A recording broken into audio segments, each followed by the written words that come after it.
உங்கள் favourite TV ஷோக்களை இனி miss பண்ண தேவையில்லை. ஜீ5 இல் முற்றிலும் இலவசமாக காணுங்கள். இங்கேயும் எப்பொழுதும். திருமணத்தை தள்ளி போடும் மூத்த பிள்ளை பிஸ்னஸ் அவசரப்படுத்தும் இளைய பிள்ளை. ஓகே, நானே ஒரு புரிதலை வந்துக்கிறேன். நீங்கள் வந்து மூத்த பிள்ளைகள் கரெக்டா? ஓகே, நீங்களாம் இளைய பிள்ளைகள்.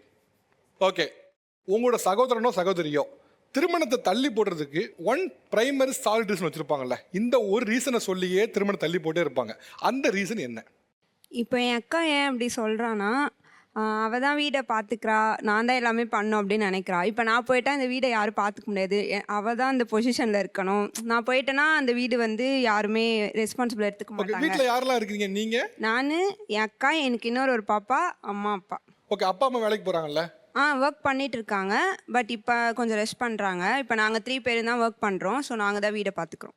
ஏன் அவங்க போயிட்டாங்கன்னா திருப்பி வந்து வீடை யாரும் பார்த்துக்க மாட்டேன் நம்புறாங்களா? அவளுக்கு வந்து எங்கள் மேலே அந்த ஹோப் இல்லை. ஸோ நீங்கள் 2 பேர் சின்ன பசங்க, நான் தான் என்னால் உங்க 2 பேர் மேல நம்பிக்கை இல்லை. ஆமாம். ஓகே, நீங்க போயிட்டு அந்த வீடை யாரும் பார்த்துக்க ஆள் இல்லைன்னு ஏன் நினைக்கிறீங்க? இப்போ அவங்க சொல்கிறாங்க இல்லையா, அவங்க பார்த்துக்கிறேன் அப்படின்னு சொல்கிறாங்க.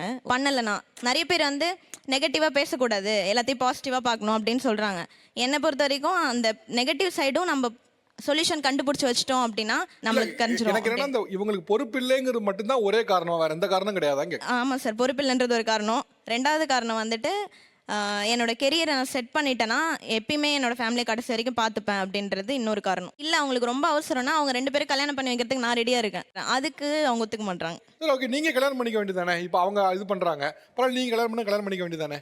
இல்லை, ஆக்சுவலி குட்டி வயசுலேருந்து அவள் தான் எங்களை பார்த்துட்டு இருக்கா. வீட்டு எல்லாமே எங்களுக்காக தான் பண்ணுறா. ஆனால் இப்போ கல்யாணமாக அவள் எங்களுக்கு பண்ணி வச்சுட்டா அவளுக்குன்னு நாங்கள் எதுவுமே பண்ண முடியாது. ஃபஸ்ட்டு அக்காவுக்கு பண்ணி வச்சுட்டு தான் நாங்கள் பண்ணிப்போம் அப்படின்ட்டு நாங்கள் 2 பேரும் ஸ்ட்ராங்காக இருக்கோம். ஓகே, இவ்வளோ அக்கறையான ஒரு தங்கச்சிக்காக சரின்னு ஒரு முடிவு எடுக்கலாம் தானே? இல்லை சார், கரெக்டான விஷயம். ஆனால் நான் என்ன சொல்ல வரேன்னா, ஒரு கல்யாணம் பண்ணணும் அப்படின்னாக்கா நம்மளுக்கு ஒரு ஃபினான்ஷியல் ஸ்டேட்டஸ்னு ஒன்று இருக்குது. இப்போ எனக்கு கல்யாணம் பண்ணி வைக்கிறதா இருந்தாக்கா அவங்க கடன் வாங்கி கல்யாணம் பண்ணி வைப்பாங்க. ஆமாவா? அவங்களுக்கு ஒரு ஸ்பேஸ் வந்துட்டாங்கல்ல, இப்போ கல்யாண கடனை ஏன் அவங்க பேர் பண்ணி அவங்க அடைக்க போறாங்க? நீங்க எல்லாத்தையும் இல்லாத விஷயத்தை எடுத்து வச்சுக்கிறீங்க. நான் அவங்களுக்கு ஃபர்ஸ்ட் கல்யாணம் பண்ணிட்டு தான் நான் கல்யாணம் பண்ணணும், நான் ஒரு இதில் இருக்கேன் சார். நீங்க அவங்க கல்யாணம் பண்ணி வச்சா கூட கடன் வாங்க கல்யாணம் பண்ணி வைப்பீங்களா? நான் கடன் வாங்கி தான் சார் கல்யாணம் பண்ணி வைப்பேன். ஆனால் வந்து படிக்கும் போது நான் வாங்கின கடனெல்லாம் நான் இப்போ அடைச்சிட்டேன். எப்படி நீங்களும் கடன் வாங்க தான் போறீங்க? அவங்க வாங்கினா அடைச்சிக்க போறாங்க. அவங்க வாங்கினா திருப்பி அது என்கிட்ட தான் சார் வரும்.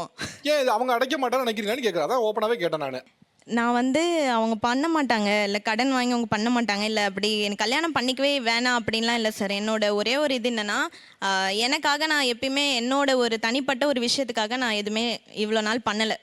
இல்லைம்மா, நான் என்ன சொல்கிறேன், நீங்கள் வந்து மூத்த பிள்ளை தானே தவிர தியாகிலாம் இல்லை. நீங்கள் எல்லாமே தியாகி மாதிரி உட்காந்து நானே வாங்கிக்கிறேன்னு ஏன் தியாகியாகவே வாழ்றீங்கன்னு கேட்கணும்.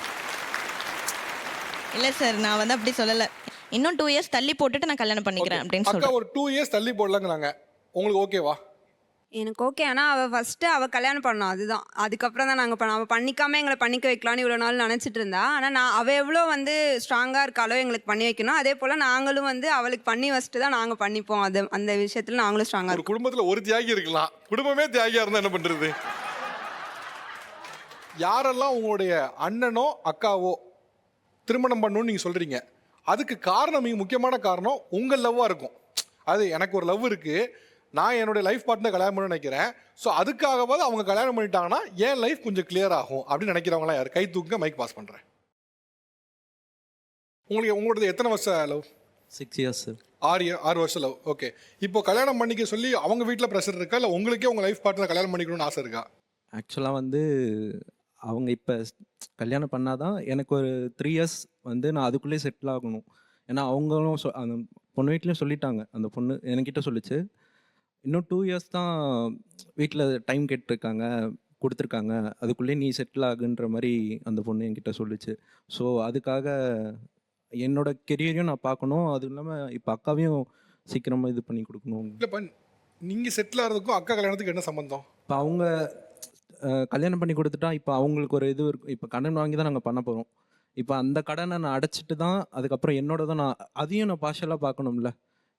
என்னோட மேரேஜ்க்கும் நான் சேர்த்து வைக்கிறது, அதுக்கப்புறம் ஓகே, உங்க அக்கா கல்யாணத்துக்கு வாங்கக்கூடிய கடனை நீங்க அடைச்சிக்கணும்னு பாக்குறீங்க. அடைச்சிட்டு அதுக்கப்புறம் என்னோட இதுவும் நான் இது பண்ணணும். அதுக்காக ஓகே, இதெல்லாம் ஒரு 3 வருஷத்துல முடிச்சிடணும், அதுதான் உங்க டார்கெட். 3 வருஷத்துக்குள்ள முடிச்சிடணும். ஓகே, அப்படிலாம் இல்லை சார், அவன் பொய் சொல்றான். பொய் சொல்றாப்லையா? சுத்தமாக ரெஸ்பான்சிபிலிட்டியே கிடையாது. மறுபடியும் அதே தானா? ஆக்சுவலாக இப்போ டாபிக் தான் மாற்றணும் போல தெரியுது. பொறுப்பு இல்லாமல் இருக்கும் இளைய பிள்ளைகள் பொறுப்பாக சொல்லும் மூத்த பிள்ளைகள்னு இப்போ டாபிகை மாற்றணும் போல இருக்கு. ஆனால் இதில் கை வேற தட்டுறாங்க. ஆக்சுவலாக நேற்று அவன் வெளியில் போனான் சார். அவனும் அம்மா வெளியில் போனாங்க. ட்ரெஸ் எடுக்க போனான். எதுக்கு ட்ரெஸ் எடுக்க போனான்னு கேளுங்க சார். மேரேஜ் வருது, யார் மேரேஜ்னு கேளுங்க சார் ஃபர்ஸ்ட். கேர்ள் ஃப்ரெண்டோட அக்கா மேரேஜ். எதுக்கு சார் அது நமக்கு தேவையா சார்? அது எவ்வளவுக்கு எடுத்தாப்ல? 2000. ஒரு ட்ரெஸ் நெக்ஸ்ட் வீக் அம்மாவோட பர்த்டே வருது சார். அதுக்கு அவன் எதுவுமே வாங்கி கொடுக்காம கூப்பிட்டு வந்திருக்கான் சார். அது அவனுக்கு ஞாபகம் கூட இல்லை. அவங்களுக்கு என்ன தேவைன்றதே அவனுக்கு தெரியாது சார் இப்போ வரைக்கும். இப்போ வீட்டில் ஒரு ஒரு ஒரு கடன் வாங்கினாங்க சார் ரீசெண்டாக. அதை வந்து இந்த மந்தில் நம்ம செட்டில் பண்ண ஒரு 30,000 கொடுக்கணும். ஒரு ரிலேட்டிவ் கிட்ட தான் வாங்கணும். அவங்களும் அமைதியாக தான் இருக்காங்க. நாங்கள் 3 பேரும் டிஸ்கஸ் பண்ணுறோம் இந்த மந்த்து நம்ம கொடுத்துடலாம் அதை அப்படின்னு சொல்லிட்டு.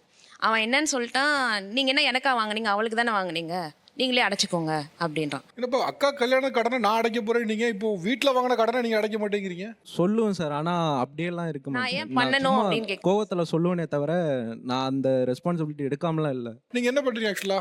ஒர்க் பண்ணிட்டு இருக்கேன் சார். அவர் சேலரி வீட்டுக்கு ஷேர் பண்ணுவாரா? பண்ண மாட்டான் சார். அவன் கேட்டால் நான் சேவிங்ஸ் பண்ணிட்டு இருக்கேன், அடுத்து வந்து பைக் வாங்க போகிறேன், இப்போ வந்து இன்னொரு கதை என்னன்னா நான் டிகிரி போட போகிறேன் அப்படின்ட்டு ஒரு கதை சொல்லியிருக்கான் சார். அது எவ்வளோ தூரம் உண்மைன்னு தெரில, எப்போ போடுவானும் தெரில. நீங்கள் ஆரம்பிக்கும் போது பார்த்தீங்கன்னா அக்கா வந்து கல்யாணம் பண்ணி கொடுத்துட்டு அந்த கடனை வந்து நான் அடைக்கணும், அதெல்லாம் பிளான் பண்ணுறேன்லாம் சொன்னீங்க. ரொம்ப பொறுப்பான பதிலாக இருந்துச்சு.